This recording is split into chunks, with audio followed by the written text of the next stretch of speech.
Le ton est donné sous la capole du CICB. Pour le président du CNT, Malick Diaw, ces 3 prochains mois ne seront pas de tout repos. Cette session de 90 jours s'ouvre sous le signe des marathons législatifs intenses où chaque minute devra compter pour répondre aux attentes de la nation.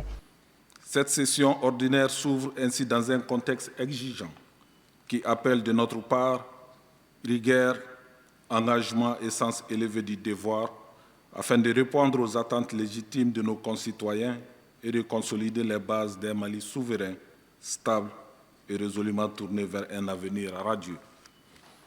En application des dispositions de l'article 107 de notre Constitution qui stipule, je cite, « La deuxième session ordinaire commence le premier lundi ouvrable du mois d'avril et ne peut excéder 90 jours.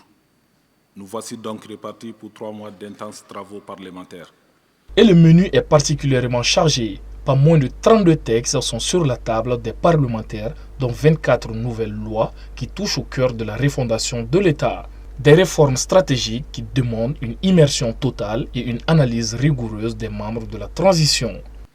Honorables membres du Conseil national de transition, cette session aura à examiner 32 textes, dont 24 nouveaux. Parmi ces propositions et projets de loi figurent en bonne place le projet de loi organique fixant les attributions, la composition, l'organisation et les règles de fonctionnement du Conseil supérieur de la magistrature.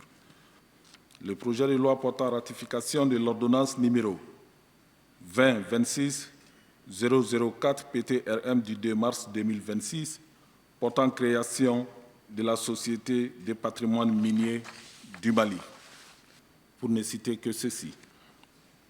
Mais au-delà de la technique, c'est l'éthique qui est au centre des débats. Face aux enjeux de l'heure, Malick Diaw appelle ses collègues à dépasser les clivages partisans et idéologiques. La rigueur institutionnelle et l'intérêt supérieur du Mali doivent désormais être les seules boussoles de cet exercice démocratique.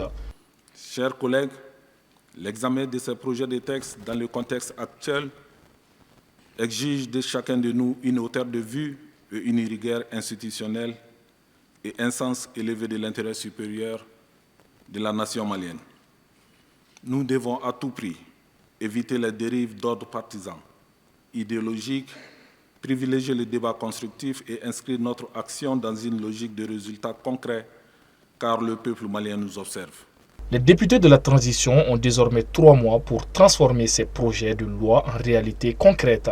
Un sprint législatif qui sera suivi de près par une population en attente de résultats tangibles.